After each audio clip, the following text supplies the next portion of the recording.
The cold air smelled like rust and rotten fruit. People shouted, bargained, and argued under the dim lights of the black market. Crates of broken tech, barrels of spoiled food, and cages, too many cages, lined the dark alley. In one of those cages sat a girl, not human, but close. Her skin was pale lavender, her eyes too big for her thin face, and her arms bruised from the metal bars pressing against her skin. A faint glow pulsed beneath her veins. Her species was known as the Alari, long ago respected for their healing touch. But now, she was just another product. No one remembered her real name. She was tagged with a number, Lot 47B. She ain't worth fresh meat, the alien trader barked, pointing at her cage. I'll swap her for a sack of fruit. Yes, even if it's moldy. Laughter echoed around him. Somewhere near the back of the market, a tall human man stopped walking. His coat was dusty, his boots worn from long travel. His name was Mason Creed, a salvager. Not rich, not poor, just someone who looked for broken things that might still work. He was about to walk past when he heard a small sound, a cough, then a whisper. Please, don't let them take me again. He turned. The voice had come from the cage. From her.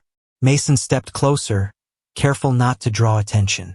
He crouched in front of the bars and looked at her face. Her eyes were tired but not empty. She looked like someone who had been hurt, used, and thrown away, but still had something left inside. What did you say? Mason asked quietly. The girl blinked, afraid. Her lips trembled, but she whispered again. Please don't let them take me back. I'll do anything. I can work. I can help. I'm not useless, please. Mason's heart twisted. He had seen machines destroyed, ships blown apart, planets left in ash. But this wasn't war. This was worse. The trader barked again. Last chance. Take her for whatever you got. She eats little and cries less. A three-eyed buyer held up a crate of rotting kino fruit. The trader nodded. That'll do. Come get her. Mason stood. Something inside him snapped. He didn't plan this. He had no reason, no reward, but his hand reached into his pocket. Wait, he called. I'll take her. The buyer growled. You look broke. Mason pulled out a polished coil battery, rare, still holding charge. This is worth 10 crates of that fruit. The trader licked his teeth. Deal. The cage door screeched open. The girl flinched and covered her head, thinking she would be dragged again. But no one grabbed her. A soft voice said, It's okay. Come on. You're free now. She looked up. The human. He wasn't smiling, but his eyes were kind. Slowly, carefully, she stepped out. Her legs were weak. Mason offered his arm, and she held it like a lifeline. They walked through the crowd. Some laughed. Others stared. No one tried to stop them. Minutes later, they reached the edge of the market. Mason led her into a small transport pod. Old, scratched, but working. She sat down, shivering. Her skin was cold to the touch. Mason handed her a blanket and a bottle of water. Drink slow. You're safe now. She sipped the water like it was the first time she'd ever tasted something clean. Why? She asked softly. Why did you take me? Mason didn't answer at first. He looked at her for a long time. Because I saw what the others didn't, he said. You're not trash. You're not property. You're someone. Tears filled her eyes. She lowered her head. No one has said that to me in years. Mason adjusted the ship controls. You got a name? She hesitated. Then, almost shyly, she said, Lyra. All right, Lyra, Mason said. Let's get you out of here. The ship lifted into the dark sky. Below them, the black market shrunk into nothing. But neither of them knew that the trade was not forgotten. A voice crackled in a nearby transmitter, one that neither Mason nor Lyra noticed. She's been taken, the voice growled. Find the human. Bring her back. Rain hit the transport pod's window like soft tapping fingers. Lyra sat wrapped in a blanket, staring at her reflection in the glass. Her lavender skin looked bruised, her hair tangled, and her eyes swollen from years of fear. Mason said nothing as he flew through the clouds, guiding the ship toward a quiet outpost on the edge of Sector 9C. It wasn't much, just a few metal shelters, a small repair station, and a food shack run by an old droid, but it was far from the black market. That was enough. Lyra looked at the controls, curious but cautious. "You're not going to sell me?" Mason didn't look at her. He kept his eyes on the horizon. "No. You don't want anything from me?" "No." "Then why?" His jaw clenched. He finally looked at her. "I've seen what people become when they stop caring. I won't be one of them." The pod landed with a hiss. Dust blew across the landing strip. Mason stepped out and motioned for her to follow. She hesitated, looking around like a hunted animal. But she followed. They walked past old storage crates and broken fence posts. An old droid with a single glowing eye watched them from a corner, then beeped and returned to sorting metal scraps. Inside the shelter, it smelled like oil and rust, but it was warm. Mason gave her a meal pack, real food, not lab paste. She stared at it like it was treasure. As she ate slowly, Mason worked on a damaged drone in the corner. He didn't press her with questions. He gave her space. But Lyra couldn't stay quiet forever. "They traded me for fruit," she whispered. "Rotten fruit." Mason nodded. "I know. I used to be a healer," she said. "My touch could calm fevers, fix damaged nerves, even slow death. But when the Alari lost the war, they said we were dangerous. Useless." He glanced over. "You still have that gift?" "I don't know. No one's asked me to use it in years. They only wanted me quiet." Mason stood and fetched a small med scanner.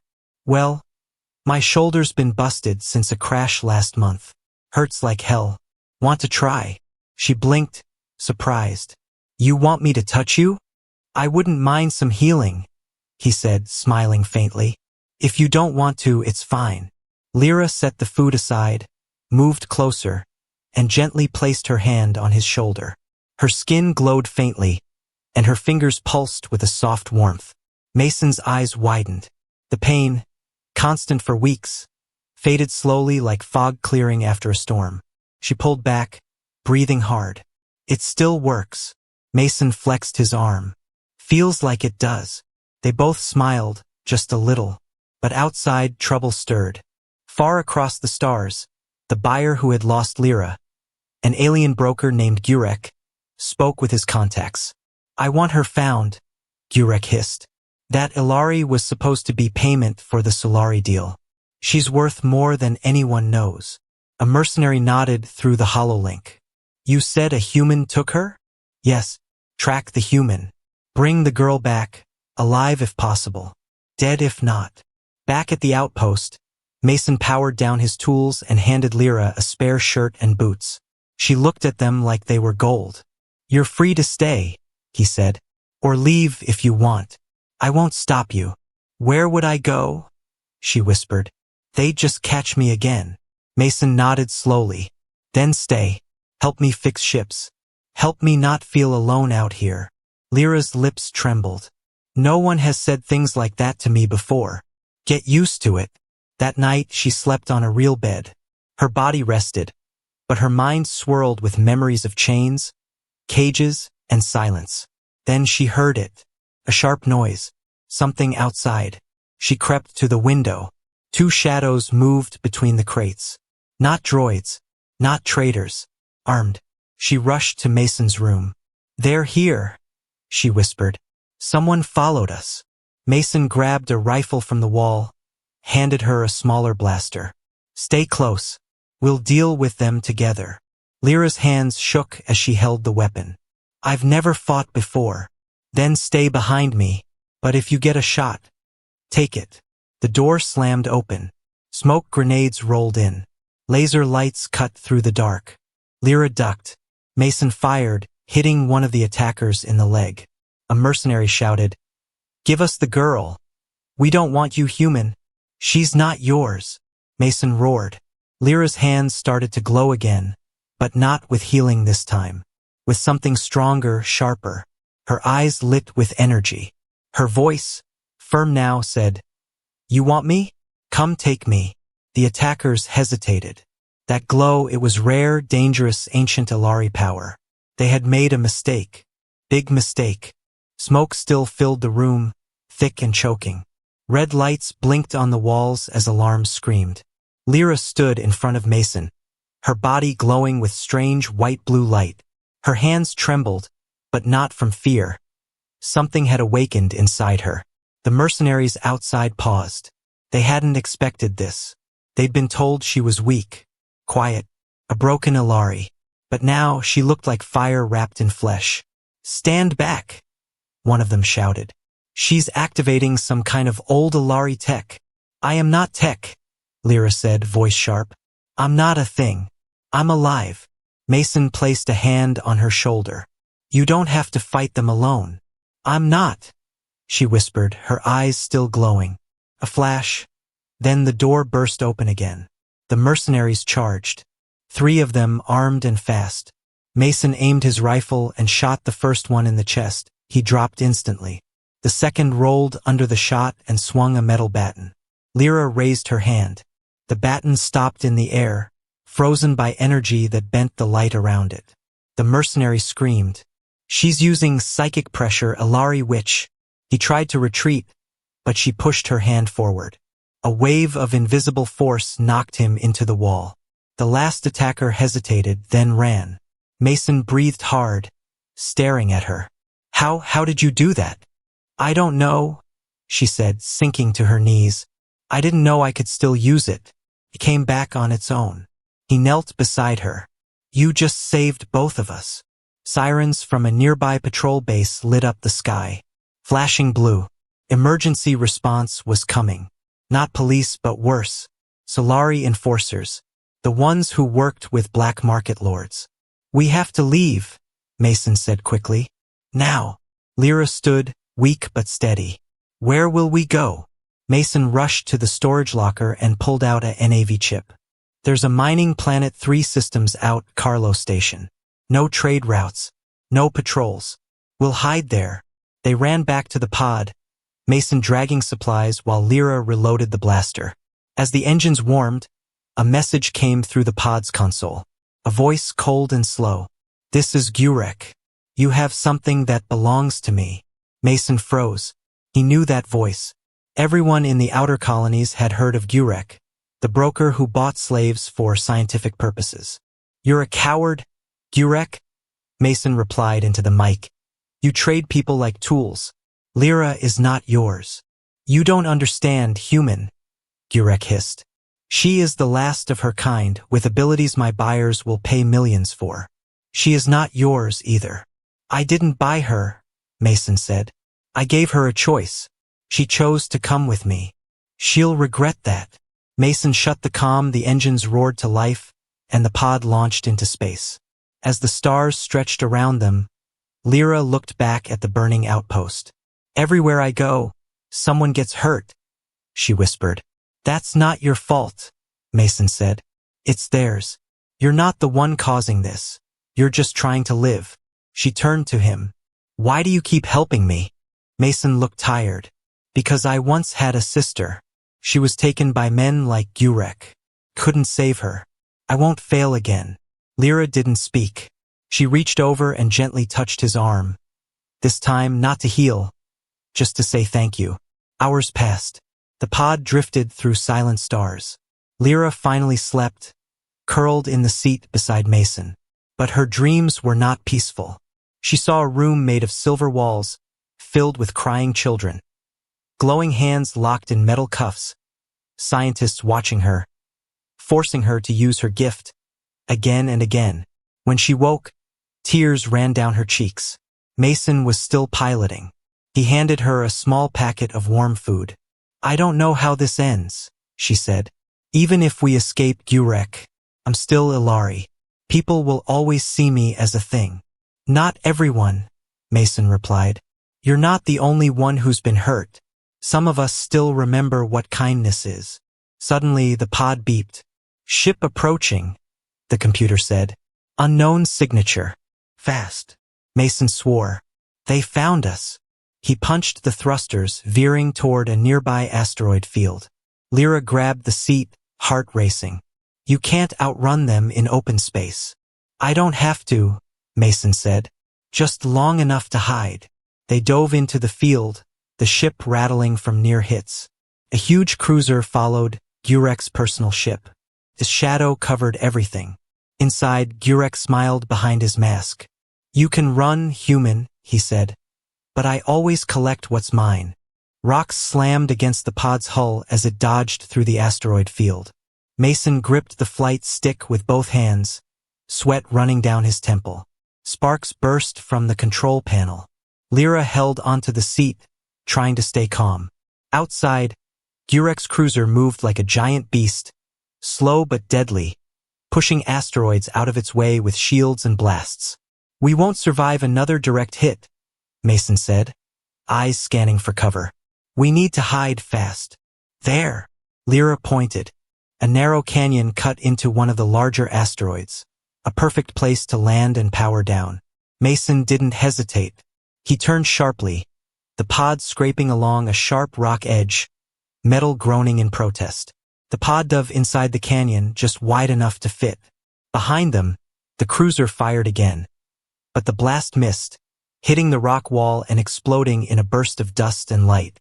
Inside the canyon, the pod touched down, hidden by the shadows. Mason shut everything off, engines, lights, even the life support sounds. The pod went silent. Only their breaths remained. Do you think they saw us enter? Lyra whispered. Maybe, Mason said. But they won't fit in here with that ship. They'll scan, then move on. Lyra sat down slowly. Her hands still trembled. I don't want to go back. I'd rather die. You won't, Mason said. I promise you that. She looked at him. You don't even know me. Why would you make promises like that? Mason paused. Because some people are worth saving, even if the whole galaxy says they aren't. Outside, the cruiser hovered. Lights scanned the rocks. Inside, Lyra's hands began to glow faintly. I can block the scan, she said. Just for a moment. Mason blinked. You can do that? She nodded. It's like folding light around us. They'll look, but they won't see. She stood up, took a deep breath and closed her eyes. Her arms lifted slowly. Her skin shimmered. A soft pulse spread from her body, like invisible waves moving through air. The pod seemed to vanish within the canyon. On Gurek's ship, the scanners reported nothing. Area clear, the ship AI said. No sign of the pod. Impossible, Gurek growled. Search again. They must have escaped, one of the crew muttered. Gurek clenched his claws. No, they're here. I can feel her.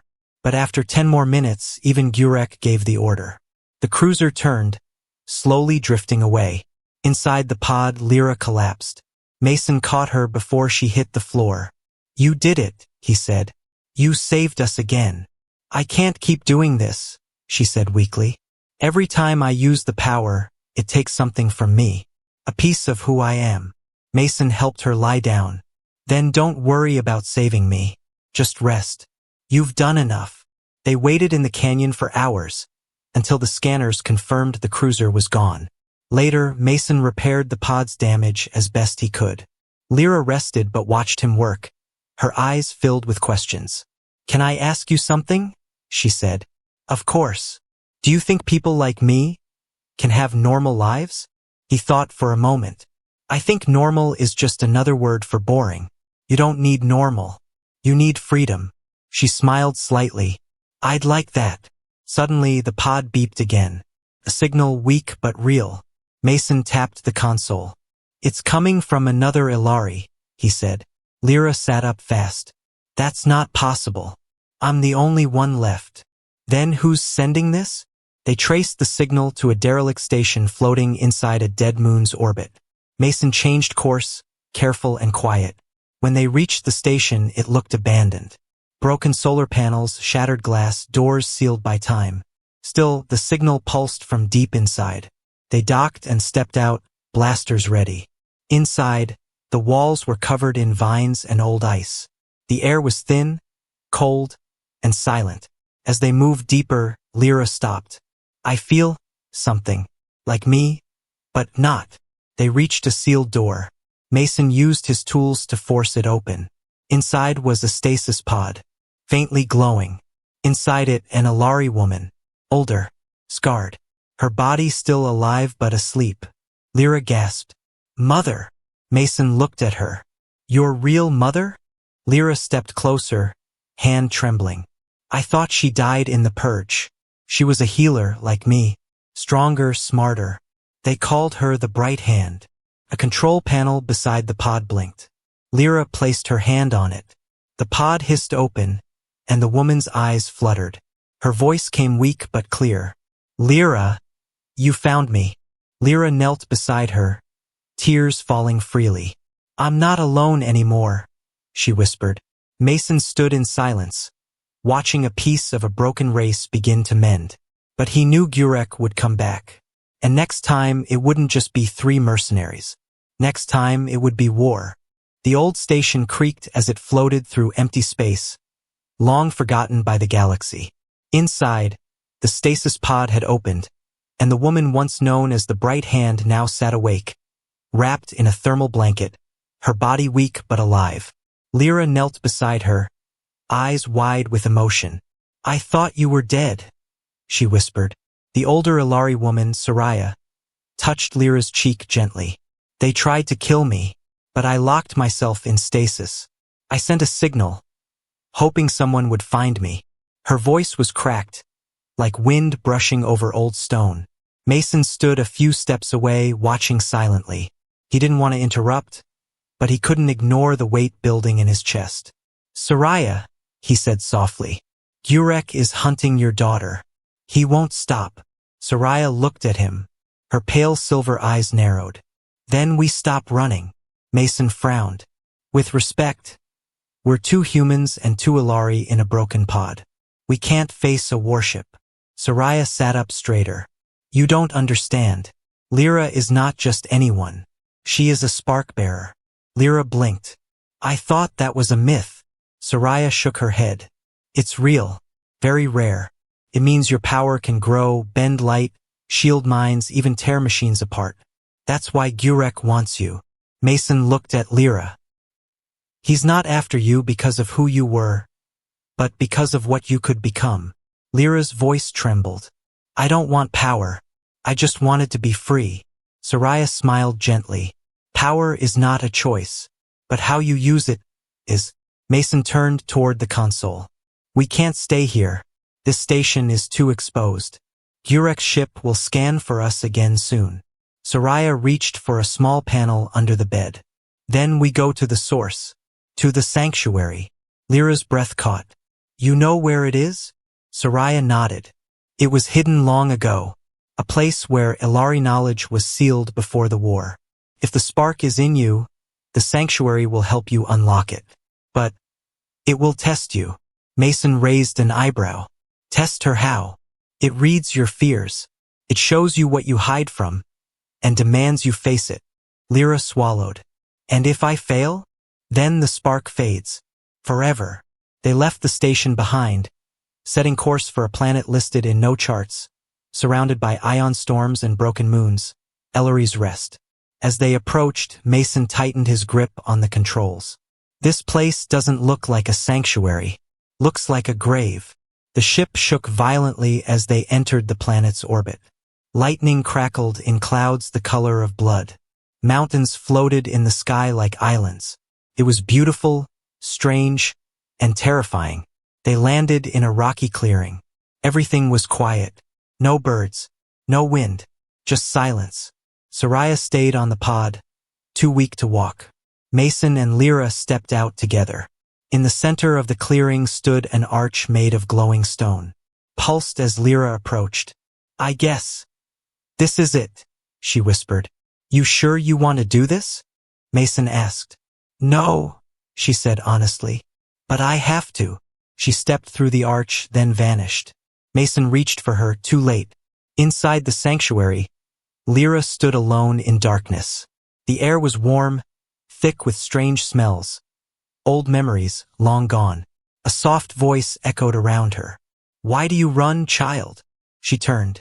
No one was there. You hide from your power, afraid it will turn you into them. Images appeared, Ilari warriors using their gifts to destroy, to punish, to rule. But power only becomes evil when shaped by fear. Suddenly, she was back in a cage. The black market, chains around her hands, her body trembling. "No," she whispered. "Not again." The chains pulled tighter. "You are still that girl. Still weak." "No," she shouted. The chains shattered. Light burst from her chest, brilliant, pure, wild. The world around her shifted. Now she stood in a white space, endless and silent. A small crystal floated in the air, pale blue, humming softly. She reached for it. Her fingers brushed the surface. It melted into her skin. The spark accepted her. Outside, the arch exploded in a shockwave. Mason fell backward, shielding his eyes. Then Lyra stepped out. She was glowing, soft, steady light moving across her body. Her eyes no longer full of fear, but something else. Control. Strength. "I remember now," she said quietly. "What they took from us. What they feared." Mason stood slowly. "You passed." Lyra nodded. "I am Sparkbearer." He smiled. "Good. Because Gurek just entered orbit." The pod's alarm rang, 3 ships now. Not one. Gurek had brought hunters. Real ones. Lyra stepped forward, her light growing brighter.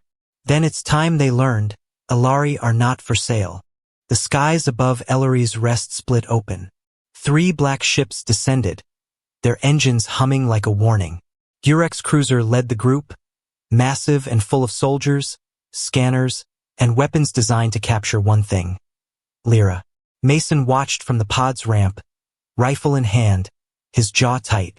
Soraya sat inside, too weak to move, but her eyes stayed sharp as she stared at the approaching doom.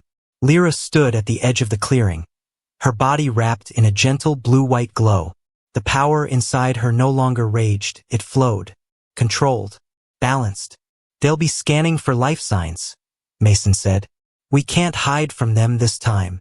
"We don't have to," Lyra answered, her voice calm. "They need to see me." "What?" Mason frowned. "You want them to find you?" She nodded. "If I keep running, they'll never stop.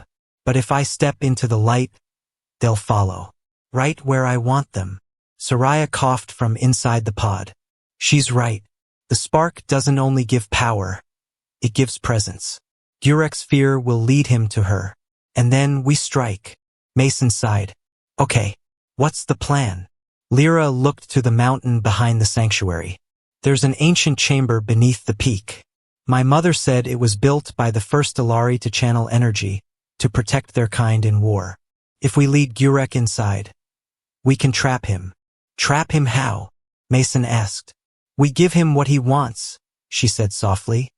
"But not how he wants it." Minutes later, Gurek's ship landed with a thunderous crash near the clearing. Dust rose, and armored soldiers poured out, scanning and pointing weapons. Lyra stood alone in the open, her hands raised, glowing like fireflies in a storm. "Do you see me now?" she called. From the ship's ramp, Gurek stepped down. His armor was gold and dark red, his mask shaped like a grinning skull. "I see you, girl," he said, voice deep and full of venom. "And I will enjoy peeling that power from your bones." "You'll never touch me," she said. "But you came out. That means you're scared." "No," she replied. "It means I'm done hiding." She turned and ran toward the mountain path. "After her." Gurek roared. 20 soldiers followed, weapons drawn, scanners live. Mason stayed in the shadows, moving through the rocks above the trail. He picked off 2 soldiers quietly, using silence shots, then dropped a flare into a canyon gap, forcing the rest to follow Lyra deeper into the mountain. The tunnel was old, smooth, and shaped by Ilari energy. As Lyra moved, the walls glowed faintly, recognizing her. Finally, she reached the chamber. It was wide, circular, filled with broken symbols and faint blue crystals pulsing along the floor.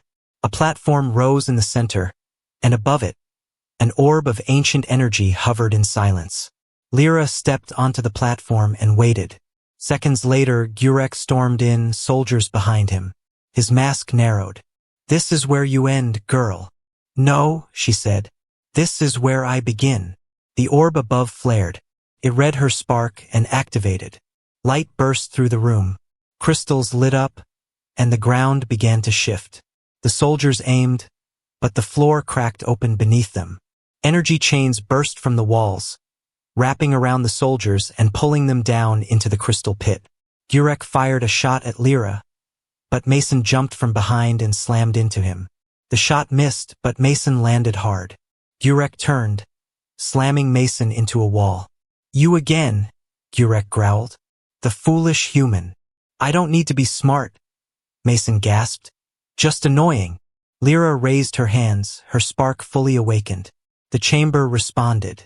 The orb dropped, attaching itself to her chest, merging with the glow inside her. Gurek turned, sensing danger, too late. Lyra's eyes burned white. You stole years from me, she said. Now I take them back.